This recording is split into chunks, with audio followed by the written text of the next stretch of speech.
Good morning and welcome to another episode of the Coffee Break Podcast. We are going to have a blast today with our guest, Brian Parsley, who has come all the way from northern Charlotte. It's a terrible 25-minute commute. Yes, so we appreciate you taking the time to be here today. We're going to talk all things business-related today. I've got a list of tons of questions for you. Oh, boy. Is this going to be rapid fire? Well, we are going to have rapid fire. We'll get to that right after this. We got so much to say. We got a podcast to make. We're sipping on lattes, and it's time for a coffee break. It's time for a coffee break. Oh, yeah. All right, welcome back. We're going to go ahead and get started. We have one segment that is consistent across every podcast that we do. It's called Rapid Fire. 5 randomly selected questions with unknown point values just for you. Do we start with that? That's what we start with. Well, that's scary. Go ahead.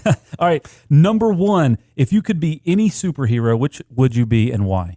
Not what I was expecting. Certainly not business related. Superhero. You know what? The go-to, everybody would say Superman, but I don't know. I just want one where I could read minds. I don't know who that would be. A mind reader superhero? Yeah. Imagine how many deals you could close. Yeah. That's the secret. That's interesting. I don't have a name for him, though. Yeah. Mind reader man. It's not very catchy. You'll have to work on that one. Okay. All right, number 2, if you could eliminate one thing from your daily routine, what would it be? Besides work. And it's funny. It's rapid fire. You get to answer however you I'm want. just like boxing this thing. I don't know if I would remove. I think I would add. Okay. For me, I find that my days are too short, and certainly that's because doing what you love to do, the time flies by. Sure. But that's what I would probably add time, not take away. Okay. Yeah.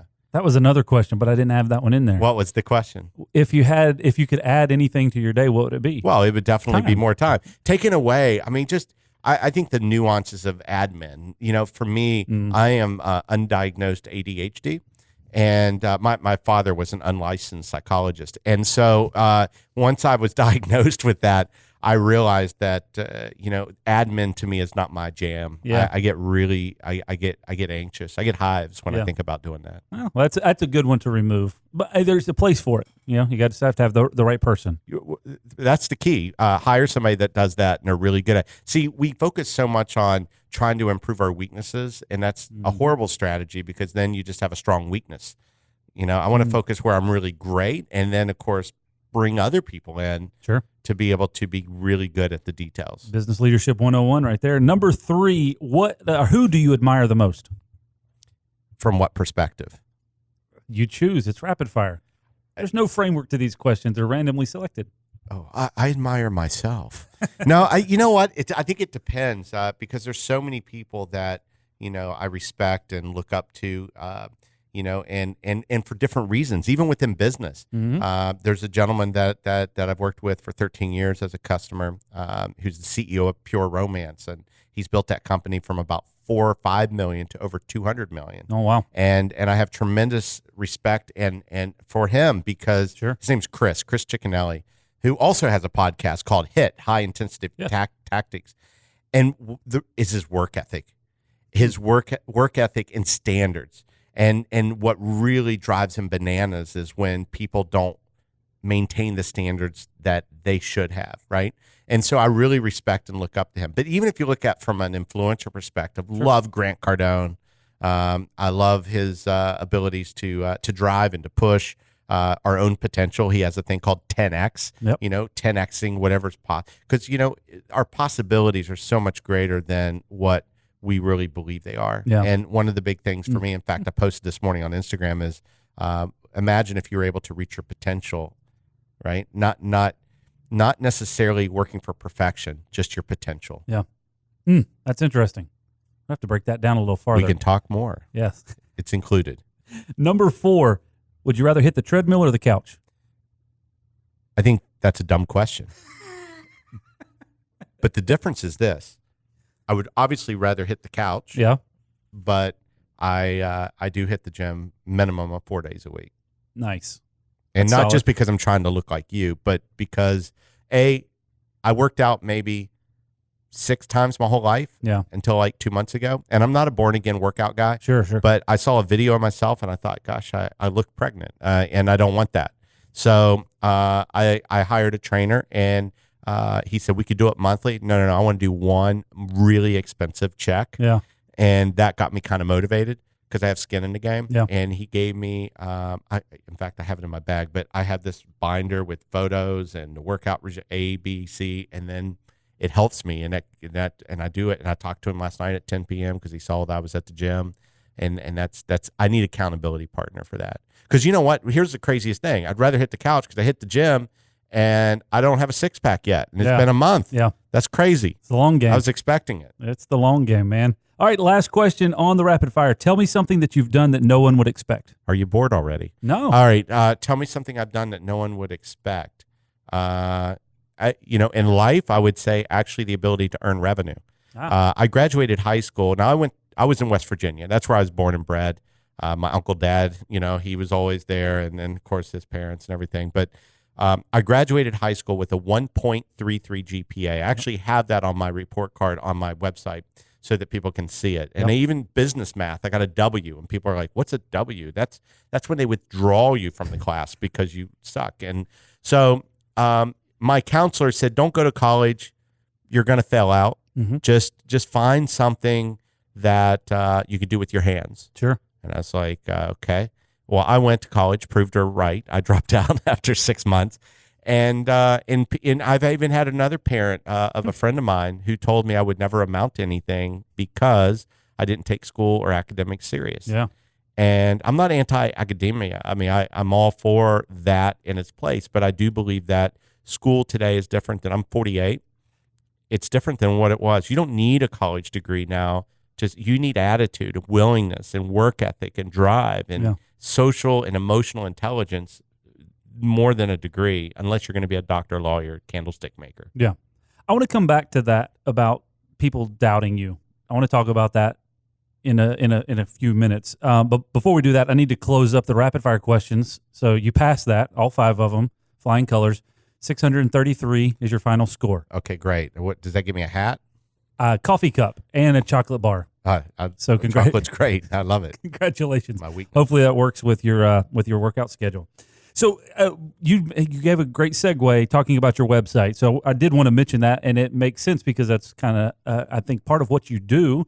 But your website is very welcoming and inviting, and tells a lot about who you are at a very quick glance without having to read a lot of words. So one of the things that you just pointed out was your GPA in high school, and that is one of the 6 or 8 points that you have listed on your website's kind of about me section, which is very cool. So if you haven't had a chance yet, check it out, brianparsley.com.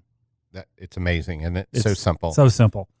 All right, so with that said, I did want to kind of give a little bit of background on why you're here as part of this podcast, because our whole goal here is to talk about business ideas, practices, and strategies. That's what the podcast has been about from the beginning.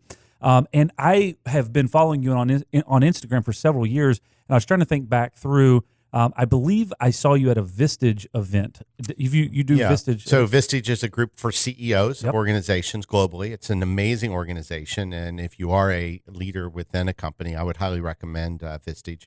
And I do quite a few talks for them as well. In fact, a couple of my retained clients are actually Vistage members that actually witnessed me speak. Gotcha. One of the Vistage chairs here locally, Kirk Graves, was on our podcast several episodes ago. But I saw you there and connected on Instagram, and just over the last couple of months, you've been popping up more and more in my feed. And I was kind of doing some research, and I was like, well, I'm going to see if I can reach out to you. And I wanted to give you major props because on your Instagram feed, under the contact section, there's 2 things. There's your email and your phone number. And I said, it's a local phone number. And I said, I'm just going to give it a shot. Maybe I'm going to get a secretary. And 12 seconds later, I'm talking to you on the phone. So that's pretty interesting that you've put yourself out there and you actually answer the phone. I don't do that. So that's pretty awesome. Well, my philosophy is this. I'm not the Pope. And people that call me are calling for one of two reasons. They either want to give me money, Yeah. or they want to sell me something. Yeah. And if they suck at sales, I just say, hey, don't be discouraged. Call other people. Yeah. But I find that that's actually a huge thing. I get so much business because people are like, wow, I'm shocked you answered the phone. And I do have people that assist me with the business, but I believe that it's my business. I'm the brand. I need to be available. And unfortunately, even CEOs of mid-cap or even smaller businesses than that put a layer between them and a potential customer, and I think it's foolish. It's like the other day I was looking for something, and after 5 o'clock, voicemail, and I finally got someone. Yeah. So if I were selling or if I were a leader, I would forward my phones either to my mobile if I have an office line, or I would forward my phones to an answering service, because the odds of you, why would you not invest $80 a month in an answering service if it means getting a deal? Yeah. To me, that's basic 101 common sense. Yeah, it's an interesting perspective because, like you said, it's very common to create layers and to kind of have the ability for people to maintain different areas. But when they're not available, what do you do? And where does that fall? Because a potential client could be calling. How do you handle that? It's opportunity cost, and it's something that I find to be very true. And if we want to table one thing as a follow up with that, and because if it fits in here, great. And then you tell me, which is I recently was ordering a new closet for the wife, right? So they have these custom closet places. Yep. And I'd love to walk through that sales process of all three people that we went through, and why we made the choice. Because I think a lot of times we forget. Well, maybe don't forget. We get so comfortable in what it is we do, we commoditize it. Yeah. And it's not about price. Yeah. It's not. Mm. I will pay extra if you're friendly and willing. That's an interesting conversation that we could probably derail and go down that whole rabbit hole for a long period of time, because it's so easy when you're talking, especially even in the service business, that you're only focused on price. And there's, I guess, I've had this conversation before, kind of removing a barrier to entry, but also understanding that you've created a lot of extra value. And how do you basically charge for that value, but how do you also maintain consistency on those value adds that you have built over the years? Because the only way for anybody to experience it is to get in there. And if your price of admission is too high, then you're not going to garner their attention. Okay, so there's two really interesting points there. All right.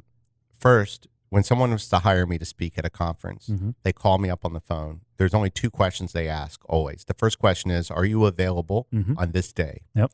What do you believe the question number two is? How much is it going to cost? How much do you charge to Sure. come give this presentation?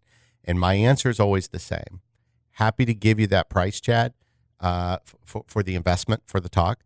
But whether I'm $1 or $1 million, if I'm not the right fit for you, Yeah. if I'm not going to add value, make you a hero, it doesn't matter.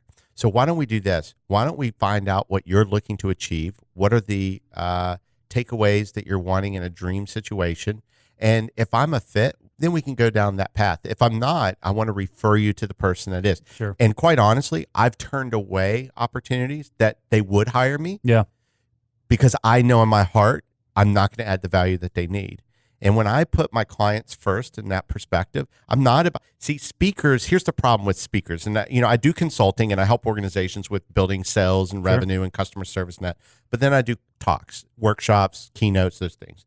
And what I found, the only thing two speakers typically agree on is what the third speaker is doing wrong. Okay?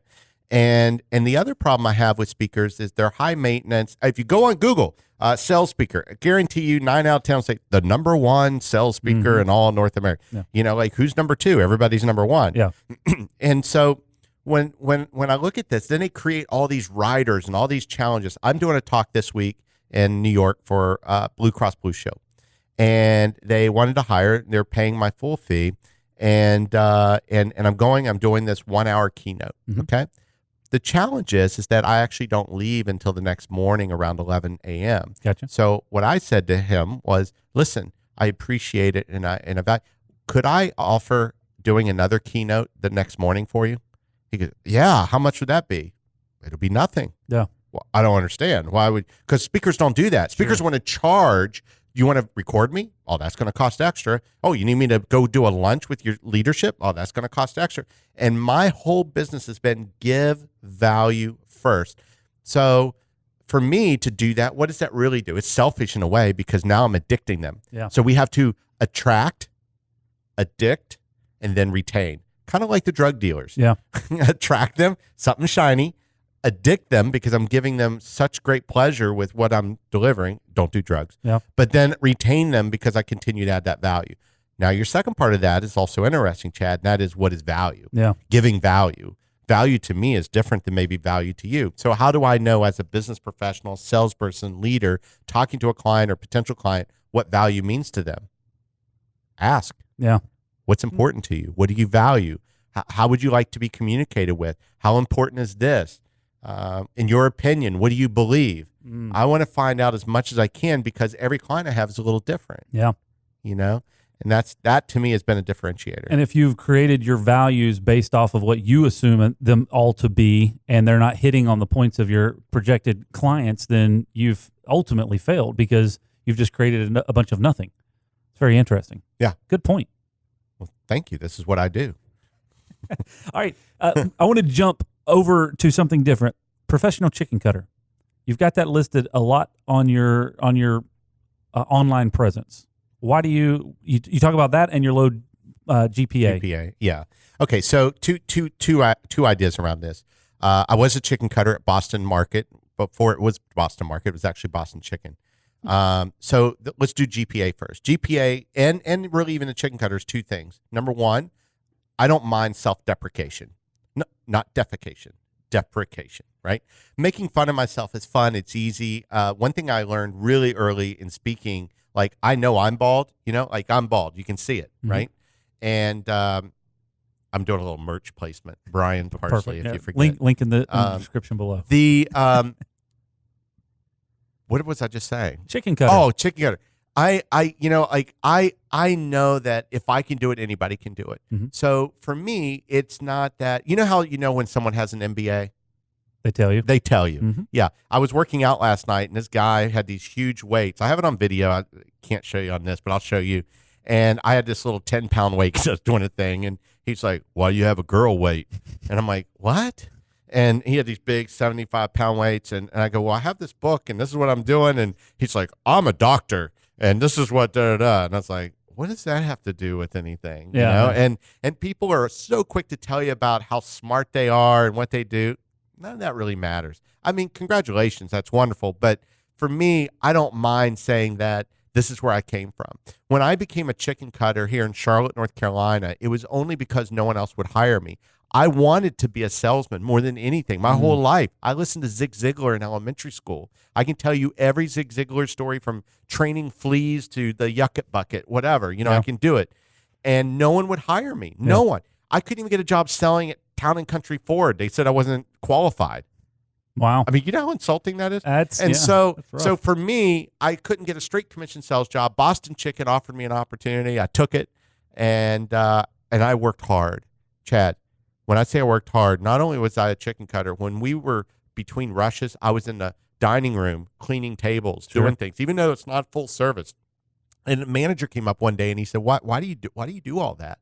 And I was like, well, it's dirty, and I want to have pride in what we're doing. He said, you keep this up, work really hard. One day, you could be an assistant manager. Yeah. Right? Big time. But I was okay with that. Sure. I was like, wonderful. I was making $24,500 a year. Yeah. Okay. By the way, my American Express bill was almost double that last month. But I made that in a year, and I couldn't believe that they were paying me that kind of money. I was just shocked. And, I just have always tried to maintain a healthy dose of humility around that as a reminder, and also a healthy dose of fear that it could all go away and be gone. And I think between those two things, it's generate. So when I wanted to do the 40 under 40, the business journal thing, and every year I was nominated from age 29, 30, 31, 30. At 38, I got it. Yeah. I go home. I went to the Morton's Steakhouse, got this frame thing, got the award, came home, right in a drawer. And my wife says, "What? This is all you've obsessed about, so angry over the last 6 years that you didn't get this, and now all of a sudden you finally get it, it goes in a drawer. Yeah, no, I got it. Yeah. And I don't relax. I wanna push. Yeah. And I think that comfort destroys progress. Yeah, it does. Major. So with that, okay, so you just talked about the chicken cutter, you talked about low GPA, and you mentioned it before, so I wanted to circle back to it. How much does people doubting you or telling you that it's not possible, how much does that play into your overall outlook on things? Like, is that fire to drive you, or is it just something that you don't pay attention to? Well, I don't know if people, in the recent years, no one's really told me to my face, but I'm sure people do doubt or want you to fail. Well, you mentioned that a friend's parents said that. Yeah, that was when I was 18 or 17, and it pisses me off. Yeah. But here's the problem with that. Then you become so focused on that. I think it also has a negative effect. You almost like that Napoleon syndrome where everything is about proving. And I finally let that go. And for me, it's more of a focus of being the best version of myself, to be a good role model, for the children and my children. Sure. I mean, yours is fine as well, but mostly mine. Yeah. And you know what? Here's the beautiful thing. When you and I die, people may cry, but in a week, all your shit's given away. Yeah. Okay? It's going to Goodwill. Life moves on. Okay? Every now and then we'll be like, oh, Chad was a good guy. Got hit by a limousine, right? But if you think about when you die, I die, we're going to be just as rich as Steve Jobs was once he died. Mm-hmm. So why are we doing all this? Why do we take life so serious? Yeah. And the reality is that we need to just enjoy the moments, laugh through the things because think about it, the things that we're very, very upset about, that frustrate us, in the scope of things, if you're told you had 5 days to live, are not that big of a deal. And we know that in theory, but how do you live that? So I like to prove to myself that I can succeed, but success isn't the money. That's the whole thing. I know that they say, don't think about money and money will happen. Well, that's like saying, don't think about food and you haven't eaten in a week. Sure. When you don't have it, it becomes like the air. You're not thinking of the air, but like you take it away, it's huge.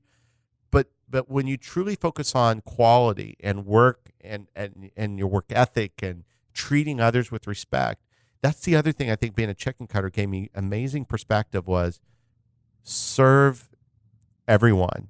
And the more that the CEO I shared with you, Chris Ciccinelli, we were at an event. Now, here's a guy that has 2 full-time assistants that do nothing but everything for him. We go to an event where there's 8,000 women there. It's an all-woman business. Sure. He's backstage the day before, rolling up his sleeves, carrying boxes. Mm-hmm. He's the CEO of a $250 million company. He doesn't have to do that. I was like, why do you do that all the time? Or cleaning tables. Because it's my brand, my business, and I'm setting the example. And I think that's where we forget. We get so caught up in me, we forget about other people, how we can inspire through our actions. Sure. Moving to a completely different subject, you got a shout out from Tom Arnold on Twitter. How did that happen? I don't know. I'm popular. What can I say? But the thing is that for me, I believe that I will tell you a funny Nick Nolte story. Do you remember Nick Nolte? If you don't, sounds then familiar. If you don't know Nick Nolte, you are very young, Chad. Come on. Well, he was a huge celebrity in the 80s. Okay. Huge. Like let me Google him real quick. Are you? I can't even believe that you don't know Nick Nolte. Like, you should be embarrassed. I probably will see him when I see his face. Oh, okay, yeah, got it. Of course. Like, you think he's going to look it up and be like, no, I have no idea.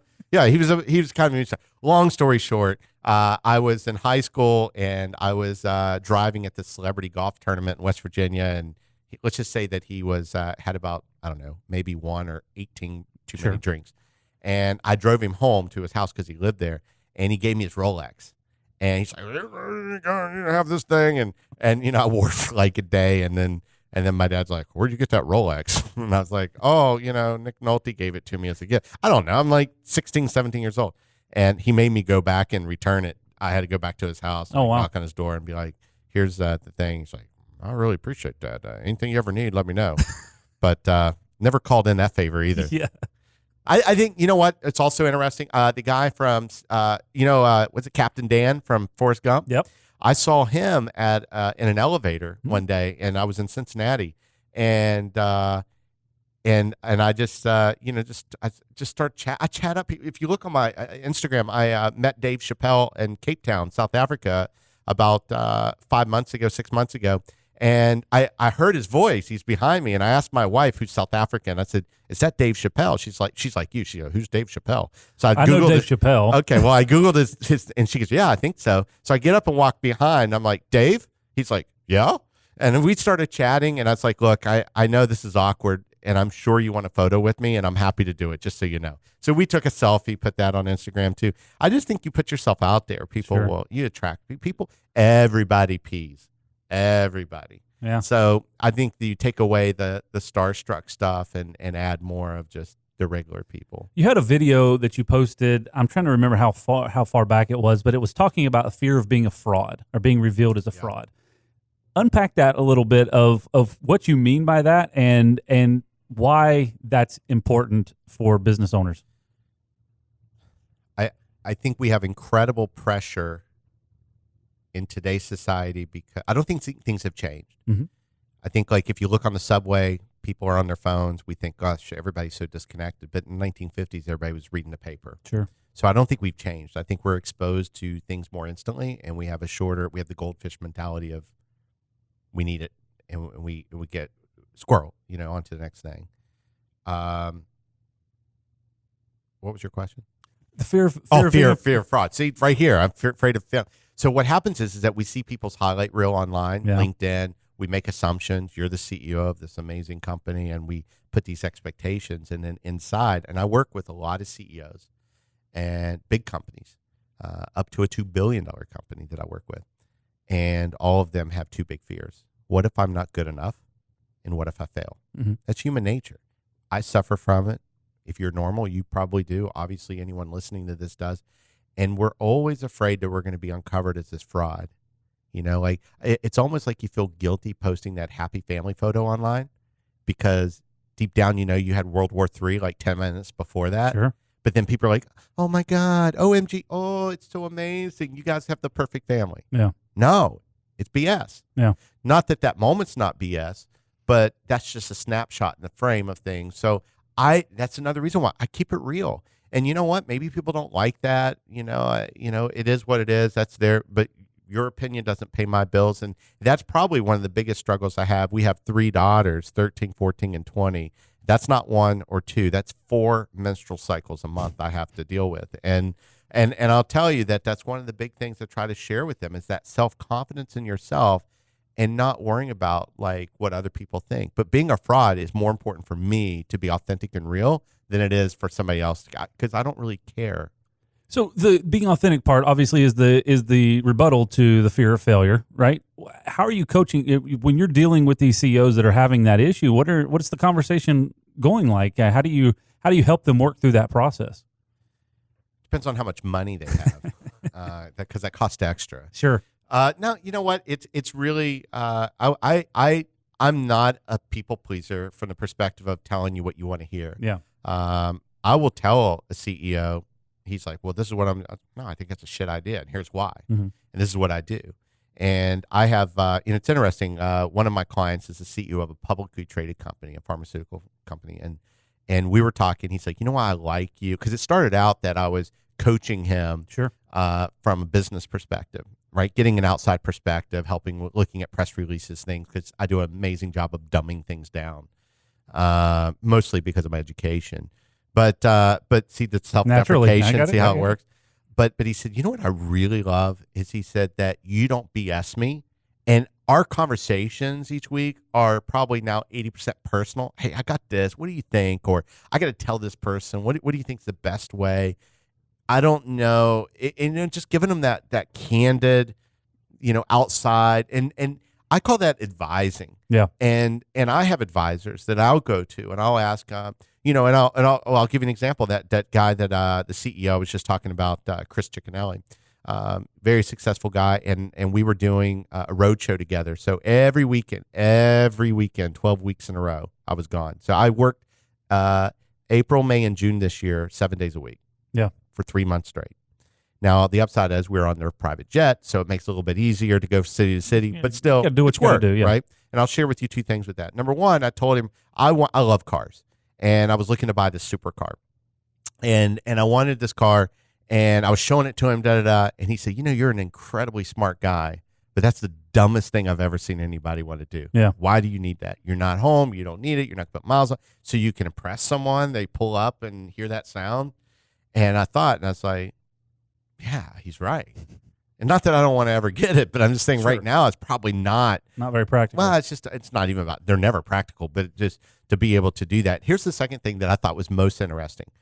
People above you never criticize you, bring you down. It's always the people down here that are the ones that are doubting you or causing challenges or having you question yourself.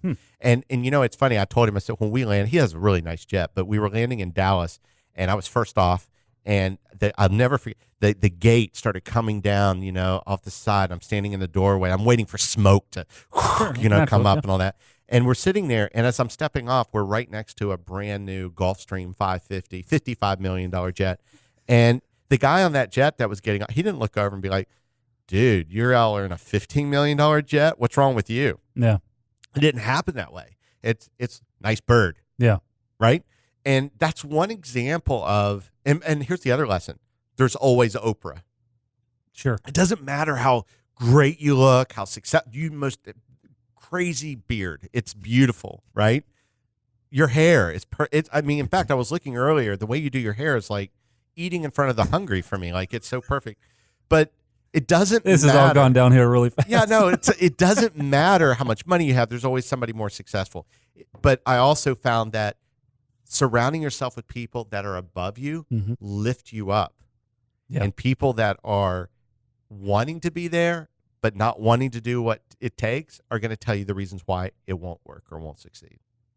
Just I may be wrong, but I'm not. So yeah. That is a very, very, very big takeaway. All right, so with that, I want to touch on the self-doubt thing, or the fear of failure, I guess, again, because I think it's something that a lot of business owners deal with, business leaders as a whole deal with, of understanding. My question to you on it is, when you're dealing with these different CEOs or business owners or leaders, do you think that fear gives them an edge to constantly be evolving, and the people that have said, hey, I've got it all figured out and I'm not worried about it, have kind of settled in their that's the way that they are? If I've set that question up correctly, do you feel like that fear of failure gives anybody an edge in business? Okay. So if you look up and study the sigmoid curve, and you look at that from the life cycle of a business, and it looks very similar to a bell curve in a lot of respects. Mm-hmm. And with the sigmoid curve, you have, scaling the business at its peak, and then it starts to die. Mm-hmm. And at that point, it either goes to death or it rebirths. Yeah. Kodak, who owned the digital camera technology, died. Yeah. Blockbuster, who said nobody's going to want to buy stuff online, dies. Yeah. So I think what happens is, again, you get so comfortable up there, that's where fear comes into play. But before you peak, you need to start constantly be thinking of that. Here's the other thing. What is failure? It's very subjective, right? Some people go, you haven't failed unless you quit, whatever the little nuances are, the clever words. But what I find is uncover the law of averages. Law of averages are always there. We're either expanding or contracting. Mm-hmm. You have an economy that's booming, and then you have a recession. Guess what comes after the recession? It booms. Law of averages plays out even in sales or within a business, barring, obviously, you can grow your business through acquisition, and acquisition growth is great. But what happens is you have a first influx of incremental revenue. But if you start looking at the delta between your additional CapEx and OpEx and all the things that you're having to do to pick up that extra stuff, long term, that's a lot of times is a death spiral for a lot of companies, because they take on too much, just trying to do it on the top line when you should do it on the bottom line, right? Sure. So law of averages, what does that mean? Well, if it takes me 10 calls to get one client, that's an average. Good or bad or indifferent, that's the average. Yeah. And I know, take 10 more, get a client. 10 more, get a client. All of a sudden, 10 more, get 2. 10, 2. 10, 3. Why does that change? Because I get better. Yeah. Right? Now, here's what's interesting. You could close 9 out of 10. I can close 1 out of 10, and I could beat you. Yeah. Because at the end of the month, you called 10, got 9. I called 100 and got 10. I beat you. See, I win. Yeah. And what we lack in experience, we can make up in numbers. And a friend of mine shared that with me many years ago, and it stuck with me ever since, because that is a value and a principle that's solid. In fact, my grandma used to tell me that if you wait until all the lights are green before you head to town, you'll spend the rest of your life at home. And that's what fear does. It prevents us from moving because we're waiting for that perfect time to start a podcast or to start the business or to go for that big account. And it's all BS stuff anyway. I mean, like, so what? They say no. Can you look at me physically and tell me I haven't heard a lot of no's when I used to date? Sure. What are you laughing at? What are you saying? But that's it. You know, I just got used to it. So how did I get dates with attractive women on top of that? Because I'm willing to self-deprecate and go up and talk to them when other people aren't. And that's what I found. Once a woman gets over 25, 26, now this is a stereotype, they're not so concerned about, I was telling a friend of mine, he's single and in his 40s, like, I just can't say, dude, you got to get a job. Like, they don't care about a six-pack. You just got to have, a job. That's it. A job and treat them nice. Yeah.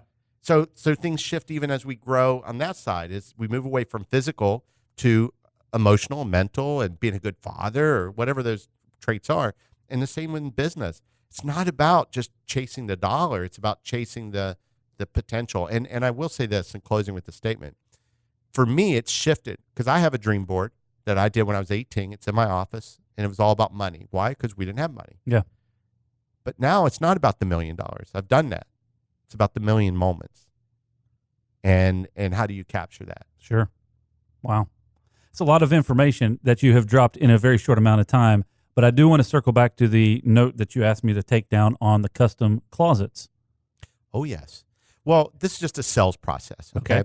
So we called California Closets. Mm-hmm. I don't mind throwing out names. I mean, there's nothing really negative. It's just, well, hopefully you're watching and you can learn from this. Very transactional, my opinion, okay?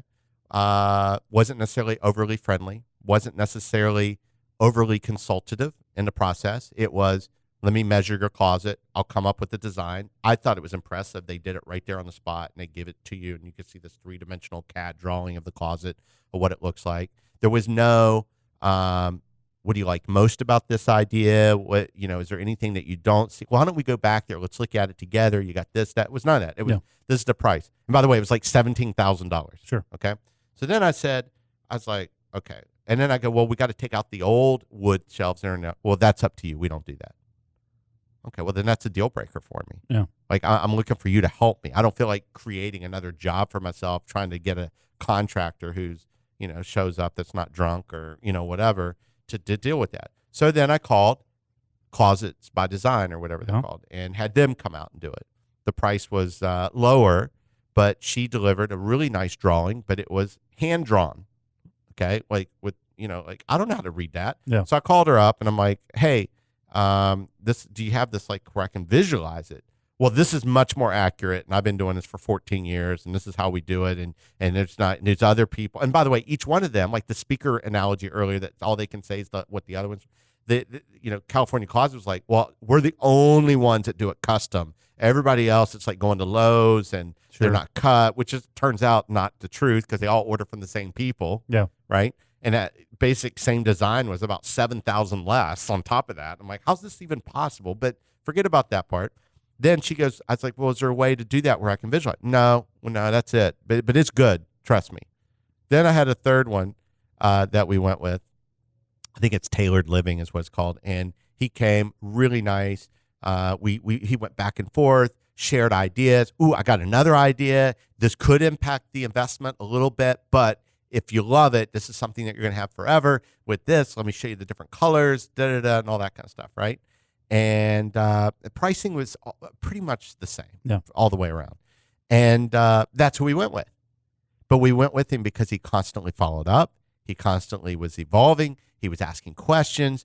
This is important that you have what you need and you want, and we want to do the heavy lifting. he was willing to do. We don't really do demo, but we're happy to do it for you because we don't want you to have to deal with that. Sure. It ended up I found somebody that could do it, so it's a win-win. Yeah. But to me, how can you lose a sale just because the first one could have had the sale? Yeah. She had me. I wasn't going to shop. It wasn't even about the money. It was about the experience. And to me, I'm an experienced buyer. Now, sometimes people buy strictly, if they get $1 cheaper, they're going to buy it. Sure. But I go off of quality and experience.